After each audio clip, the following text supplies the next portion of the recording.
the night has come, and the land is dark, and the moon is the only light we'll see. No, I won't be afraid. No, I won't be afraid. Just as long as you stand by me. I'm asking, won't you please stand by me?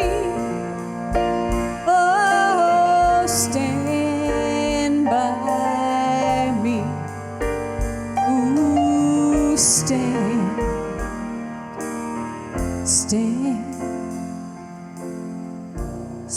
by me. If the sky we look upon should tumble and fall, and the mountain should crumble to the sea,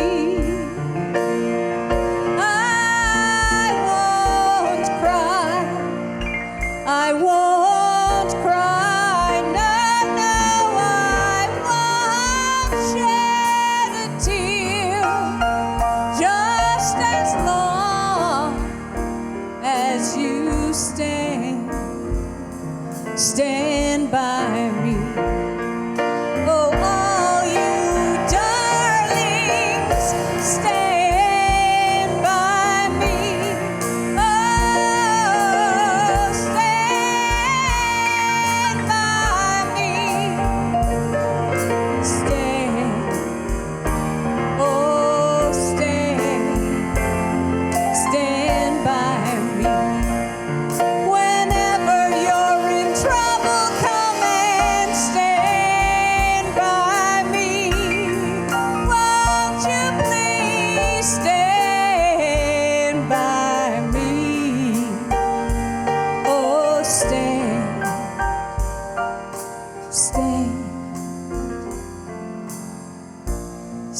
by me. Stand by me. Stand by me.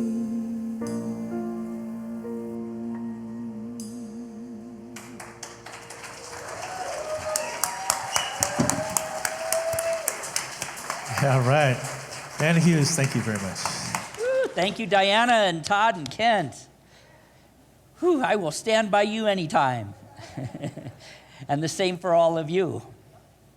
Before I get into today's lesson, I have two things that I want to share with you. One is I forgot something when I was talking about the Adventures in Faith groups. I mentioned that we were looking for hosts in the city. Well, I know there's some of you that live in Rio Rancho, North Rio Rancho, Bernalillo, Placitas area. We could have a group up there.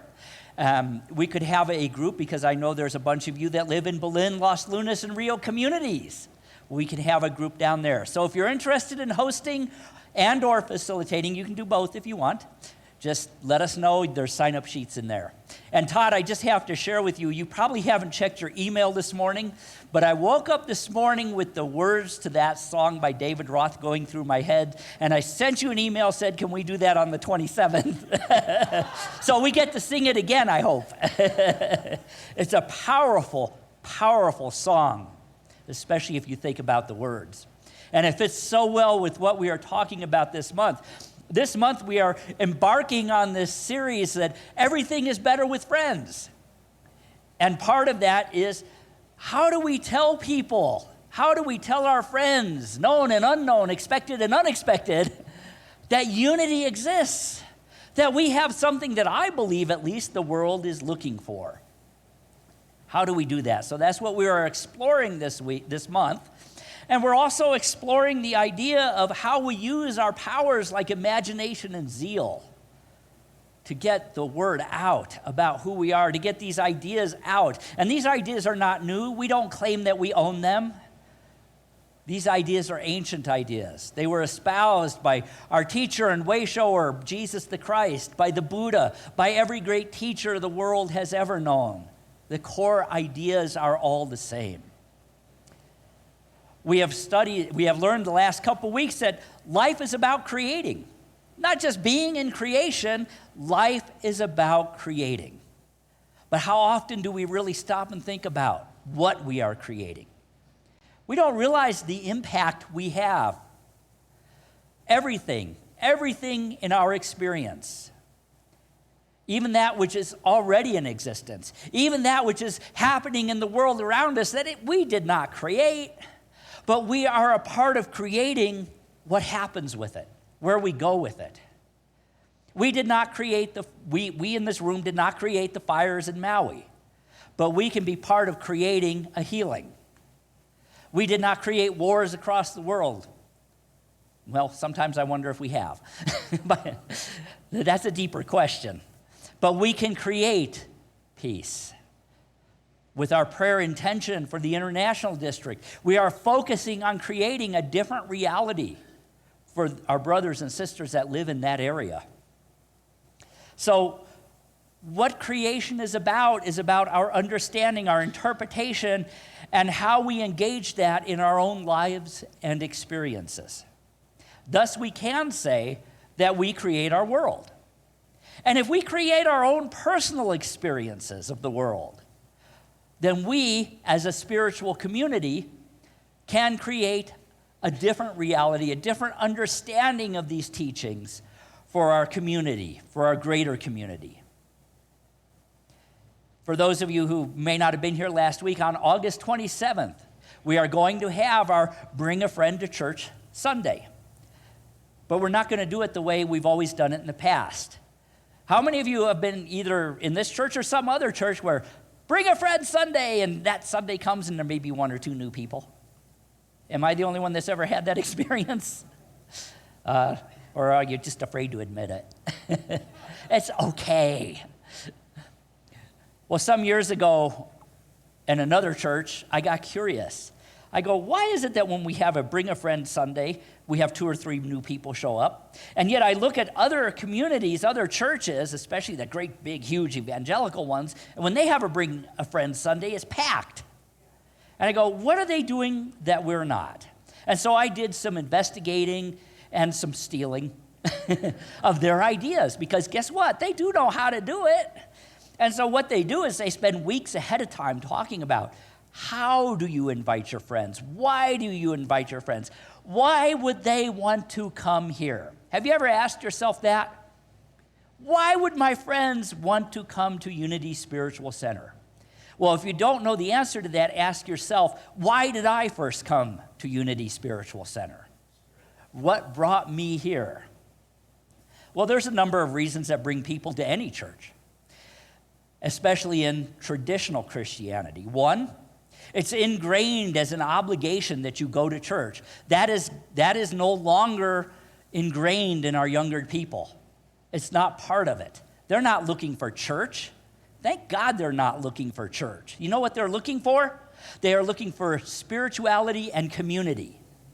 And so we have to begin to think outside the box. How do we create that without the model of traditional church? Not that there's anything wrong with that. I like to reassure people, we're not doing away with our Sunday morning experience, because that is what is in our experience, our DNA. But at the same time, we can be open and creative about doing something different.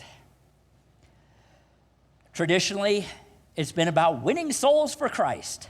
And the church that wins the most souls becomes the true church, until some other church wins more. That's really the way it's gone down through history. It's sad but true. We live in a culture where it is ingrained in us that bigger is better, more is better. Just look at how economies work. We love competition.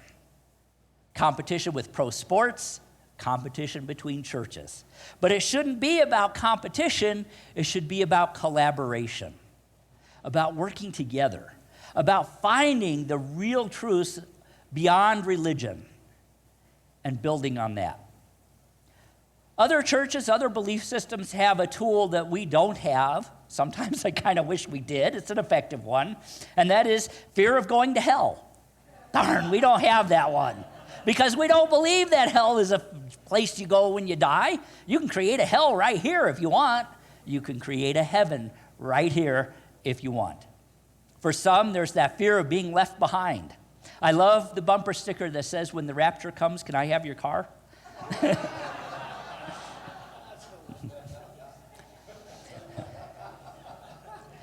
What do all of these have in common? They all have one thing in common, whether it be traditional Christianity, some other religion, or New Thought. They all have one tool in common, and that is imagination. None of those techniques would work if it were not for imagination. Think about what religion is. Religion really is a creation of somebody's imagination. Yes, there were the great teachers, Jesus, the Buddha, Muhammad, and so many others. But everything that came out of their teachings, none of them meant to start a religion. And everything that came out that became the religions that we acknowledge in the world today came about because in somebody's imagination they said, I think they were saying this, and these are the rules about what they said. Well, we have a different message. Our message is a message of empowerment, inclusiveness, and evolution. You may be saying, well, is he going to say love? Yes. Well, every community says that. So we have a little different understanding on it, I think. So what if we could use our power of imagination for growth? We use it all the time for our own personal growth. But what about growth as a spiritual community? Growth in numbers that allow us to change the world. Don't we always say we want to co-create a world that works for all? That's not a one-person job. It's not a 100-person job. It's going to take getting word out. So we use imagination to begin to create an image of what it is we want to create.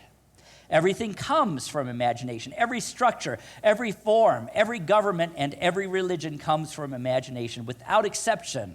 All of the things we create, from the physical things to the way we live, to the way we relate to one another, comes from imagination.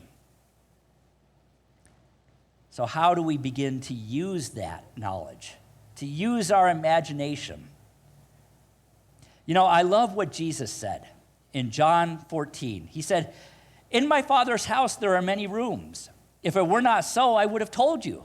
So I go to prepare a place for you, and if I go and prepare a place for you, I will come again and receive you to myself, that where I am, there you may be as well. Now, that is usually interpreted and read at funerals and things like that.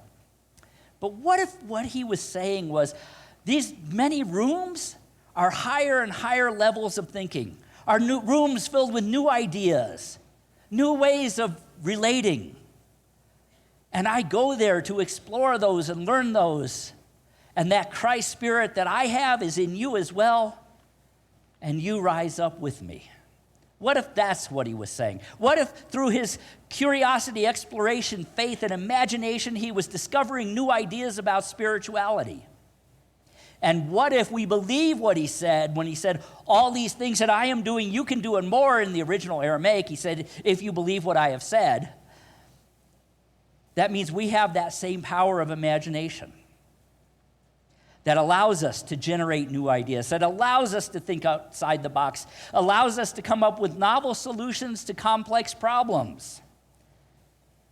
Think about the greatest discoveries and inventions throughout history.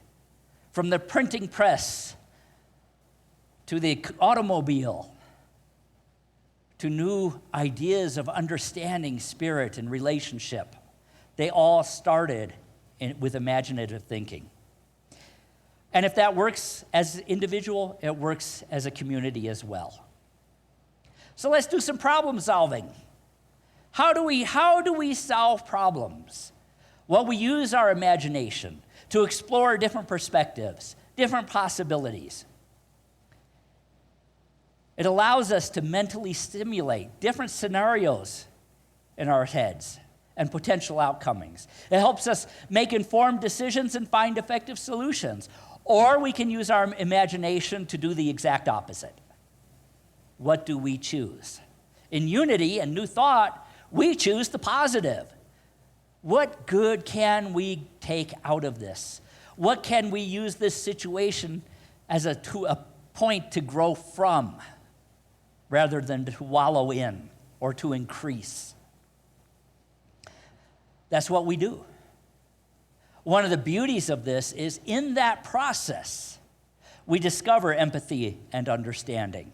Imagination helps us to understand and relate to the experience of others. Yes, we can't have the experience, and we may not know what it's like emotionally and mentally and physically to have experiences of other people, but through our power of imagination, we can begin to at least understand what they're saying to us about their experiences. We can develop empathy and gain insights into different perspectives, different cultures, different situations, and that's how we become inclusive. We can use our imagination for growth and development, self-discovery. We can use it to envision new goals, aspirations, desired futures, positive visualization, and imaging successful outcomes. Science has proven that when we're in that place of imagining something even better than what is, that we feel new energy. We are driven almost with a divine zeal from within. Because the message of the world is, you can't. We can't. What if the message was, I can, we can? Some years ago, we may do this here again next year. I did a funeral for I Can't. We had a tombstone and everything.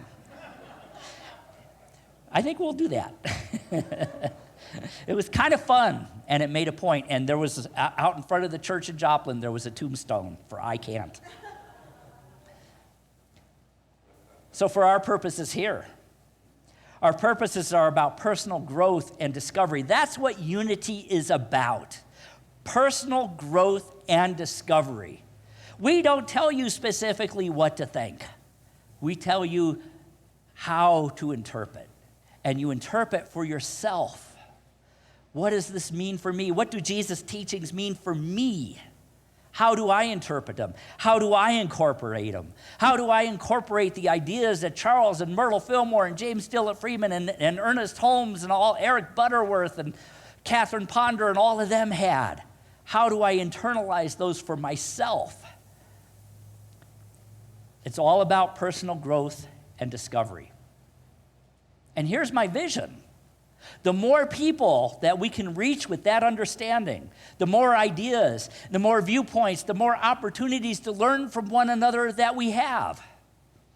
Any societal structure that becomes insular is doomed to die. Science has proven that over and over again. Genetics proves it. It happens in communities too. Think about Christianity as a societal structure. You pick up any paper or any blog or anything like that, and what's the one thing you see? People are leaving the church in droves, especially our younger people. Why? Because it had become insular. It wasn't exploring new ideas, it was stuck in an old dogma. If you really think about the Judeo-Christian lineage, most of those ideas that are held traditionally can be traced back to long before the Israelites, to Mesopotamia, with the cosmology changing as understanding and interpretation grew, but the same core ideas were there. Core ideas of an angry, vengeful God that was always punishing humanity, about how humanity was not worthy. I grew up with a prayer that said, Lord, we are not worthy so much as to gather up the crumbs under your table. Anybody ever say that? Heard that one? Yeah, some of you. Yeah, no, we are worthy. You are worthy. Everyone is worthy. We are born in original blessing, not original sin. And we are worthy of God's kingdom. Jesus, yeah, can I get an amen? Jesus himself said, do you not know that you are gods and goddesses, sons and daughters of the Most High? He said that. He said, all that I do, you will do and more when you believe what I have said. He said, you are the light of the world. Let your light shine. None of that sin, shame, and blame. None of that you are lowly worms. That was not the teaching of Jesus. It was not the teaching of Buddha. It was the teaching of people later on using their imagination to use religion to gain control of the masses. And it's time we change it. Jesus said, if I am lifted up, I draw all others with me. He wasn't egotistical. He was saying whenever any of us rises in consciousness, we lift those around us. So that is our purpose. How does it work? Charles Fillmore wrote in Christian Healing, the imagination has its center in the front brain and the perceptive faculties. It is the author of these faculties that images size, weight, form, and color. And when it signals its ideas to the cells, they respond to the thought. And out of substance, both visible and invisible, we would say energy nowadays, make forms that correspond to the idea held in the imagination. Well, if it works for the cells of our body, it works for the cells in this room that make up Unity Spiritual Center. It works for the cells of humanity that make up the life on earth of human beings. Charles went on to say, the highest and best work of the imagination is the marvelous transformation that it works in character. Imagine that you are one with the principle of good to create good. Imagine yourself or something as perfect as God's image of it is, and it fixes the idea of perfection in your mind and in the substance that at once begins to respond to the idea. What ideas are we holding about Unity Spiritual Center? What ideas are we holding about the truth of humanity that the world so desperately needs to hear right now? We have to do more than just have an image, though. We also have to use some of our other 12 powers, faith and zeal. We talked a little bit about zeal earlier. Zeal, that's the energy behind all of this, that energy that moves it from an idea into expression. And we combine it with wisdom and understanding and strength.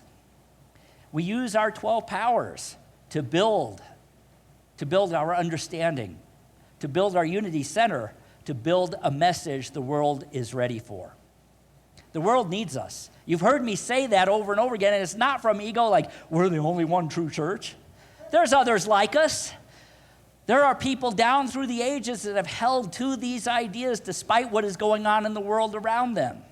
We don't have anything new, but what we have is a message the world has lost all too often. You know, at one time, about 100 years ago, Unity and New Thought were the fastest growing spiritual movement in the Americas. What happened? Well, I'm not sure what happened. Maybe it just wasn't the right time yet. But I truly believe that now is the right time. Thank you. I'm glad one person agrees. So we've been working on this, and we are continuing to work on it. Last week we began. You got a piece of paper that said, write the names of your friends down. Don't invite friends who go to other churches and are happy in their churches. We're not trying to raid other churches. But if you're talking to somebody and they say, oh man, you are always so happy, what's different? Somebody said it to me this morning, I forget who it was, we were talking before service, and they said, you know what makes that, I think it was Cal, maybe it was Cal, said, when we leave church at the end of service, we're happy, and people think we're weird or a cult, because we leave and we're happy. Who was it? Oh, it was Michael. It was Michael. Yes. So begin to imagine friends. Maybe friends you've forgotten about. Maybe friends you just don't even really know them except to see them. Don't put pressure on it. You don't have to ask them. Not yet. We watched a video called The Empty Chair to help us get thinking. All the people we know that may be looking for something. It takes imagination and it takes action. What does it take? Think back to what brought you to Unity. That was the question I started with. What brought you to Unity? You know, in my case, I was 20, and I had sworn off religion. I swore I would never, ever, ever, ever, ever again step foot in a church. And I had a roommate, some of you know the story, who would get up every Sunday morning and blast the stereo and wake me up because I was recovering from Saturday night. And he said, no, you would like these people. He said, these people, not this place. And I went with him one time just to shut him up. And here I am. Yeah, works. Maybe it was your realtor who invited you. I know somebody who had that experience, Carol. Her realtor was driving them around looking at houses, go, oh, there's my church, and invited them. People are wanting it. People are searching. They're hungry right now. So I'm going to share with you another video right now that will give you some idea of how important it is to invite. Go ahead, John.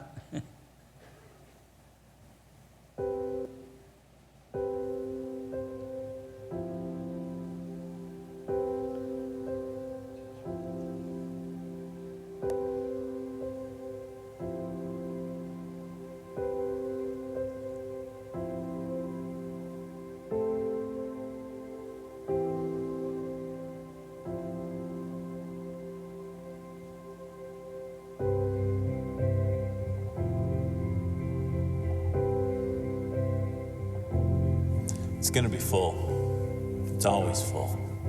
And it'll be the same in your church, I promise. It'll be full. It'll be full of people like me, full of people who haven't been to church in a while, full of people who think they might be critiqued or analyzed or judged unfairly, full of people who don't have God in their lives and aren't exactly sure how to get him back. But you know what? Before I step in, I need you. I need you to do something that's probably a big deal for you. You're going to see me this week, and I need you not to walk past me, and I need you to work through your fear because I'm working through mine, and I just need you to invite me in. And if I act like I'm not interested in going to church with you, still, I need you to ask me to come. I need you to help me see God. I don't even know what that means. I need you more than you know. Because look, at the end of the day, God said he loved me enough to die for me. I mean, that is the claim, right? And if he died and he didn't stay dead, your church will be full this weekend. Your church could be full this weekend with people just like me. Different face, different skin color, different age, sex, or social status. But make no mistake, I could be sitting right next to you. I just need you to invite me in, that's all. Nothing more, nothing less. And nothing complicated. And nothing driven by guilt.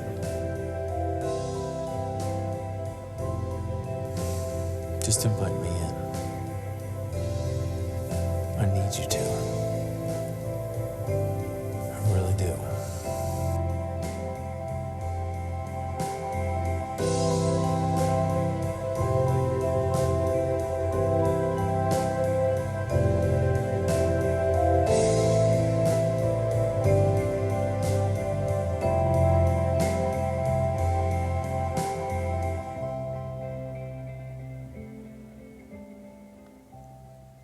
Now, while that video is obviously from a more traditional denomination, the message is the same. People need what we have. Think about what we've been talking about today, last Sunday, and the Sundays past. Imagine friends who are not yet part of your unity experience.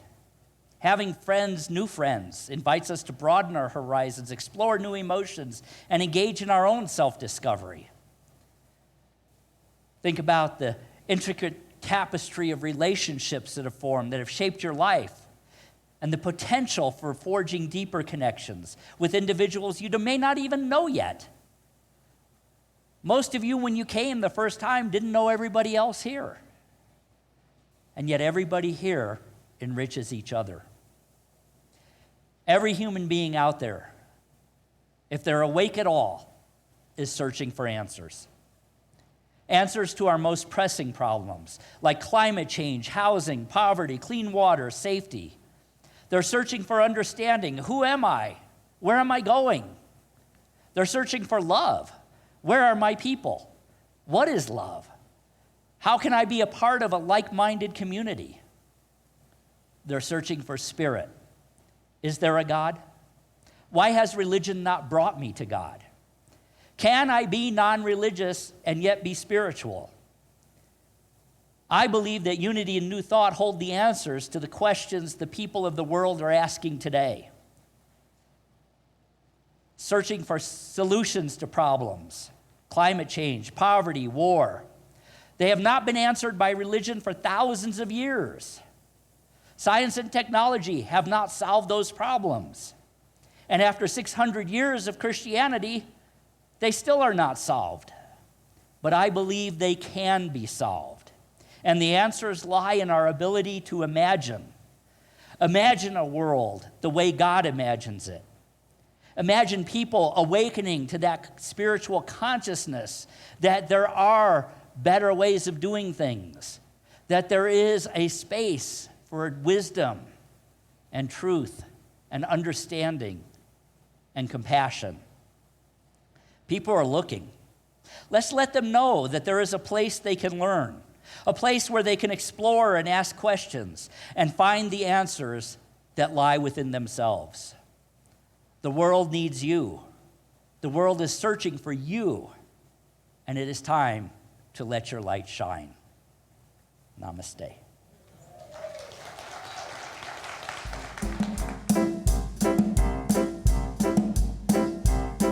If you ever find yourself stuck in the middle of the sea,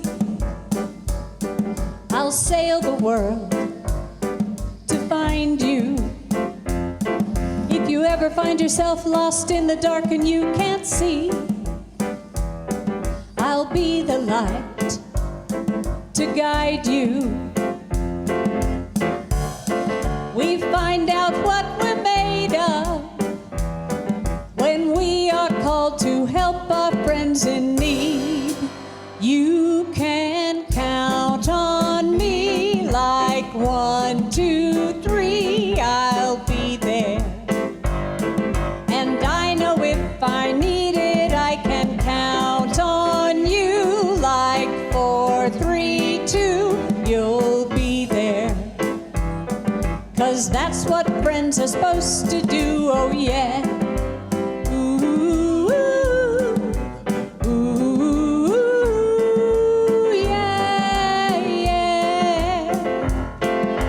Tossing and you're turning and you just can't fall asleep, I'll sing a song beside you. If you ever forget how much you really mean to me, every day I will remind you. We find out what we're made of when we are called to help our friends in need. You can count on me like 1, 2, 3, I'll be there. And I know if I need it, I can count on you like 4, 3, 2, you'll be there. 'Cause that's what friends are supposed to do, oh yeah.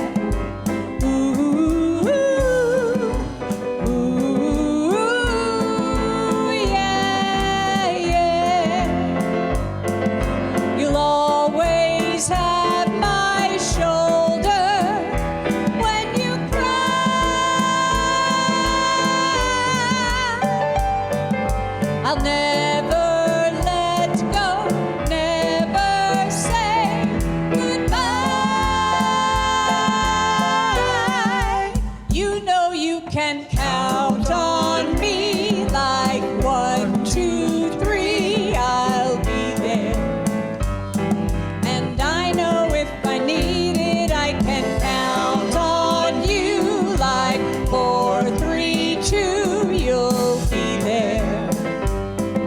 'cause that's what friends are supposed to do, oh yeah.